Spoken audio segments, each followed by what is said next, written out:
So how are things in Puerto Rico? We got the National Guard down here I saw them this morning kind of walking around and driving around in neighborhoods all camouflaged up, kind of policing everyone to make sure we're all wearing masks. The island obviously has a very compromised healthcare system, and so can't afford too much trouble. I would say that the Puerto Rican people from the very beginning kind of religiously followed these sorts of distancing and masks and all that sort of jazz because just people know you there's not that many hospitals on the island and they're not that big, so you end up in trouble. You're really in trouble. um, it's been so just this week now they've decided to close the beaches down again, which is kind of asinine because they've closed the beaches, which is driving people, but they didn't close pools. So you're Now, taking people. that's what It's it's hard to say. What are they thinking? Yeah, so now you've taken a bunch of people from wide open, beaches I don't view as particularly dangerous, and then they're jamming them all around pools. So it's really the unintended consequences of moronic government action. We've got curfews now, 10 p.m. to 5 a.m. You know, Unfortunately for the locals, I mean, this island, it's in the Caribbean, so it's tourism, right? And so it Yeah. lives on typically North American tourism coming down here. And um, I've noticed during COVID, Puerto Rico is not cheap. So for anyone that's not been to Puerto Rico, it's actually more expensive than most places in the mainland just because we've got high import taxes here. We've got like a Jones Act, which kind of makes it so Puerto Ricans can't get goods from anywhere other than U.S. flag ships. And then on top of that, it's an island. So there's a lot of things that go on here. So it's not cheap. And there are some of the most beautiful resorts in the world down here. But given, COVID, flights to Puerto Rico have been super cheap. Like you can get a round trip flight from New York to Puerto Rico now for like $100. So it's bringing tourists down, but it's bringing kind of not necessarily the type of tour, just because everything's so cheap now, it's bringing like, I don't know, lazy bums who are collecting their government checks and would otherwise be playing video games are now down here in Puerto Rico drinking, creating problems. So it's a different class of tourists than we're used to down here. I was back in Europe in September, and I'm back here at PR, and my plan was supposed to be, I was supposed to be in London here in November, but of course that's not happening now. So I'm basically back down here in lockdown. So I don't foresee any. I don't think, quite frankly, I think all of the transactions, we have 9 transactions to get done between today and 12/31, and I think at this point all of them will be done virtually. I don't think there's going to be any more face-to-face meetings. We're trying to, before I got on this call with you guys this morning, we're trying to figure out how do we even have employee meetings in this sort of environment when a lot of states have restrictions as to, you can't have 5 or more non-related people in the same room at the same time. So it's all going virtual and it's becoming very complicated. I think you guys will start to find out in January. So we're not allowed to announce transactions. So the transactions that we have done starting October 1st in the fourth quarter, we've been kind of on blackout. So what the big publicly traded acquirers want is they want that stuff announced in 2021 as opposed to 2020. So everyone's kind of under gag orders. There's been a lot of transactions closing in October, November, and then in December will be kind of like the transaction supernova.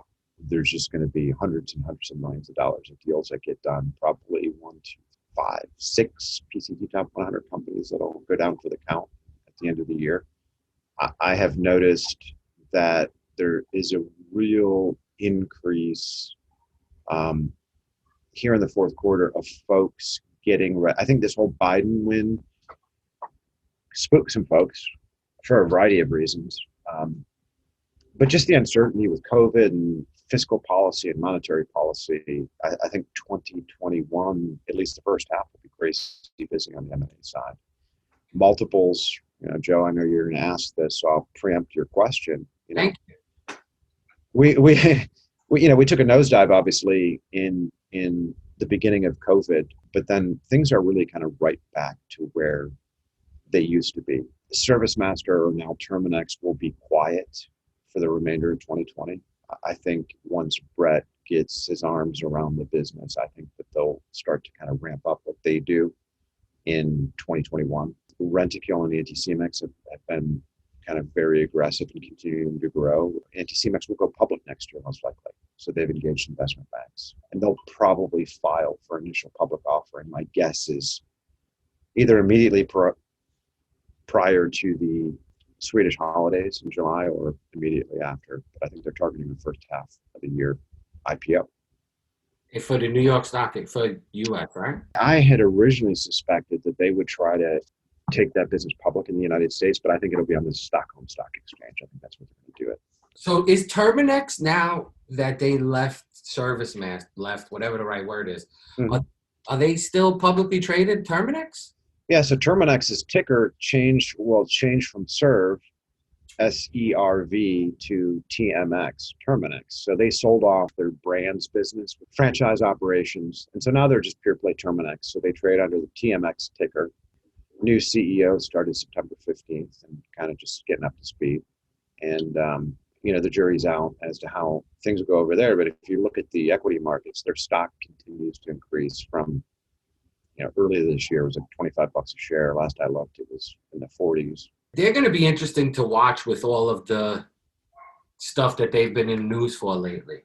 That's not the first time that's happened. Yeah, but years ago, it was the same deal, something with the termites. But I think that the major thing for them was that in their contracts, it was always you had to go to arbitration.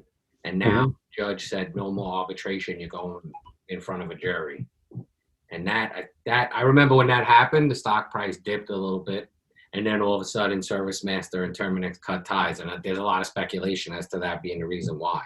And they just lost something crazy like $60 million to Arkansas or Alabama. I don't remember exactly where. So I think the industry is watching them. But hearing about all of those top 100 companies being sold, as always, is music to my ears. Because that means there's going to be some fall off right into my lap.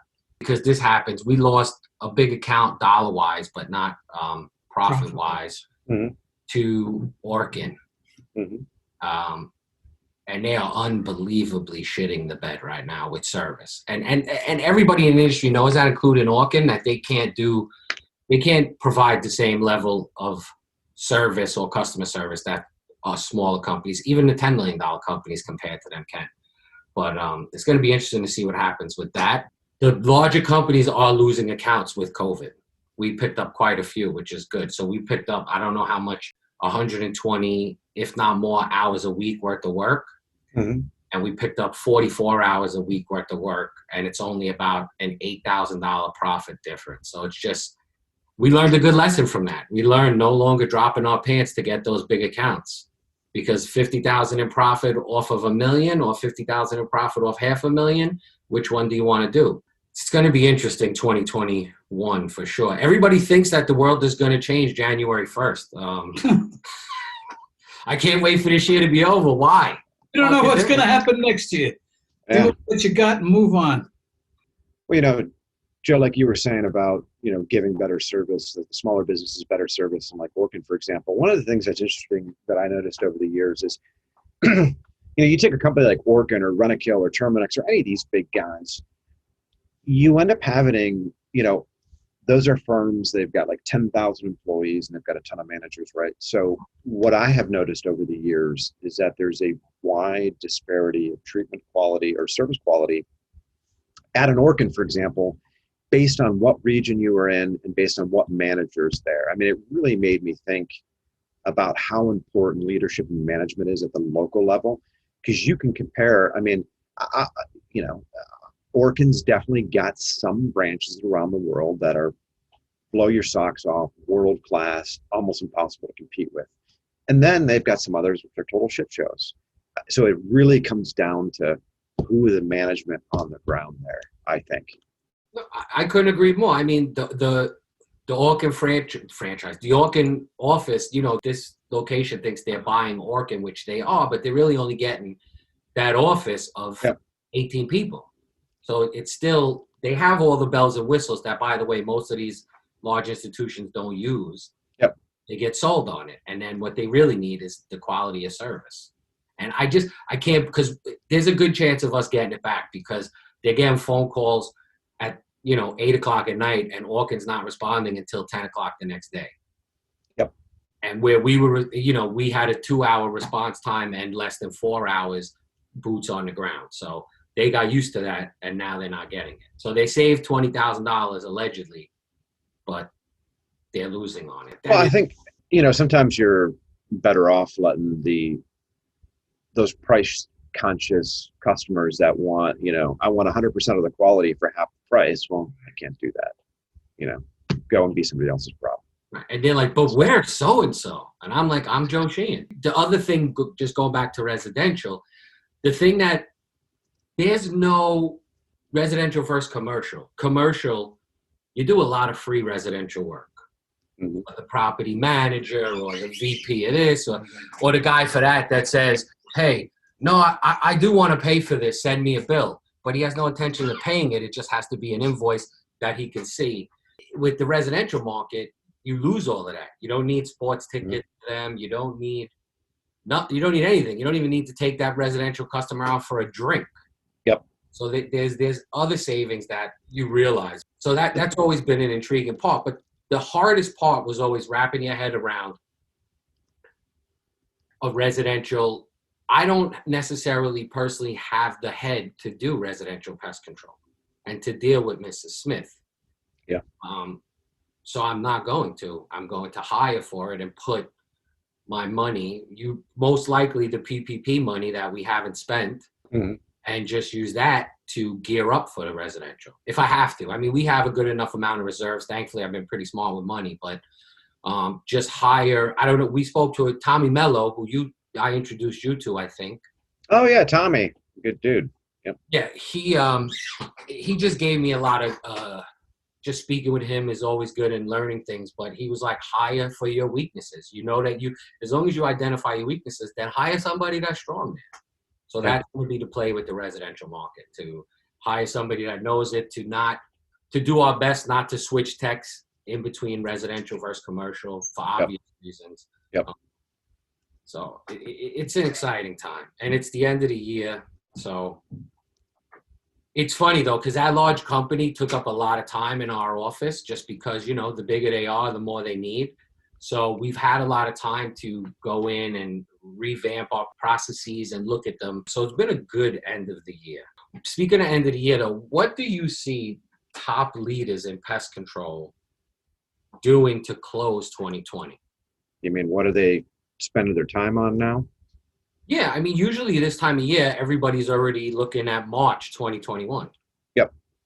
That's a great question. 2 months ago, everyone was starting to feel really good about things, but now that we have the quote unquote second wave now, I think folks are really starting to get concerned. And I hear these things. So in the due diligence meetings that I'm in pretty much every day, they ask so the acquirers ask these sort of questions to guys like you and some of these big kind of PCT top 100 companies. So what are we doing now in regard to planning for 2021? And overwhelmingly, I hear things like there's typically this time of year, we would be beginning to order all the trucks. We're gearing up our HR systems to start to hire in January, February, and March to get ready for the season.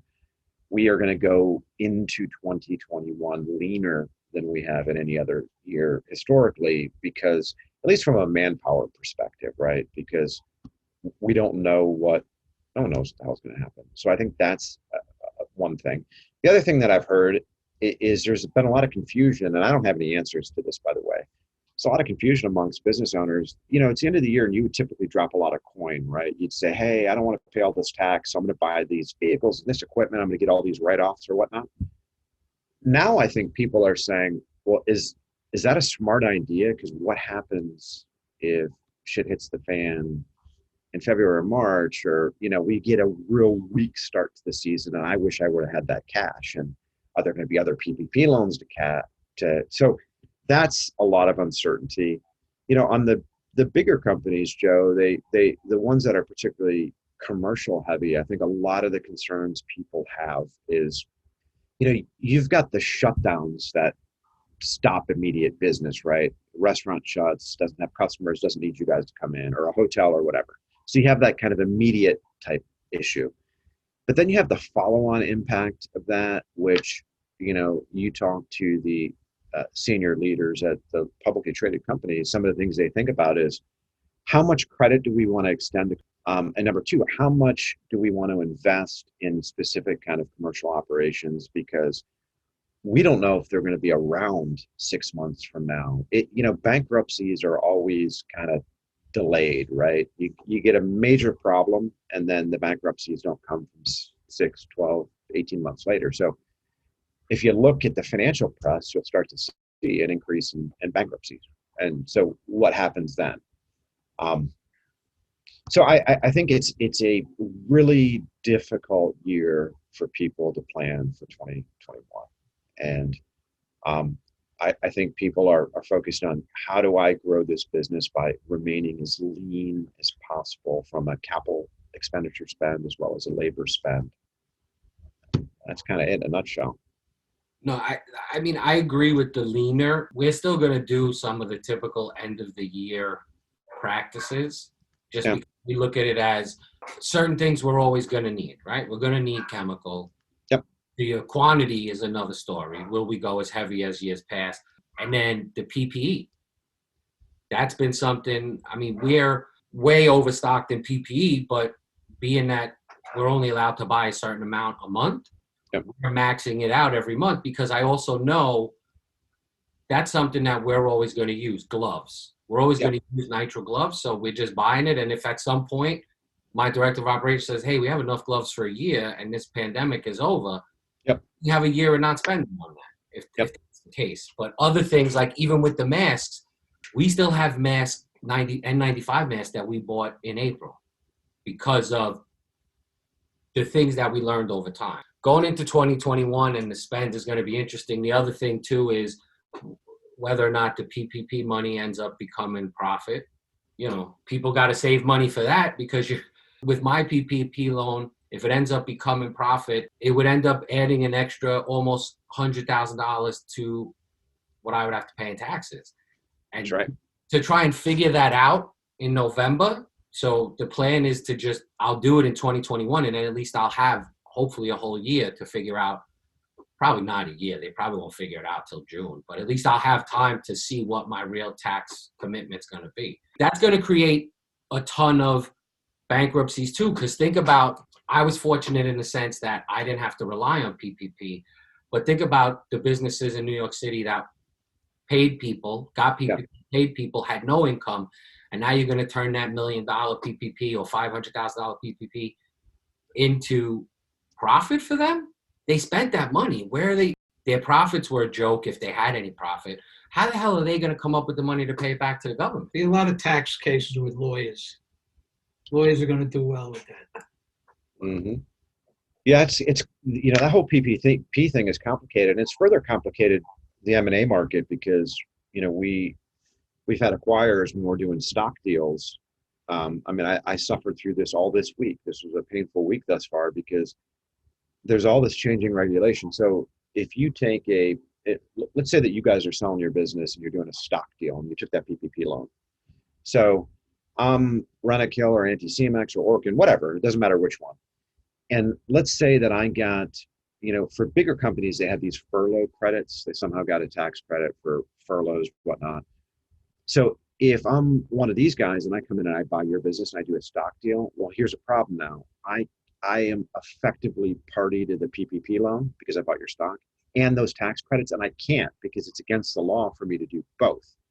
And so now, just yesterday, there was emergency guidance that these big companies can do that if buy one of these companies in a stock deal and had a PPP. But up until yesterday, we didn't even know if that was going to be possible to do this year. So these PPP loans have really created dramatic issues for sellers. Also, you apply to get your PPP loan forgiven. It's supposed to take place in 90 days. But what happens if you're in the process of selling a business? It's not forgiven yet.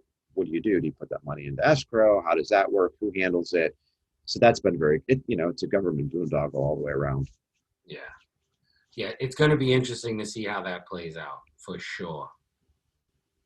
But I got a question for you guys. How do you guys as New Yorkers I mean, how do you how do you wake up in the morning and be okay with writing state, local, and federal government? Literally half of your take home goes to the government. I mean, how do you get up in the morning and deal with that?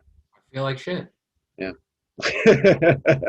It's, There you go. There you have it. it's something that we've been talking about for a while, and with the businesses in DC, Maryland, and Virginia, there's a good possibility that I will end up living somewhere in between New York and Virginia.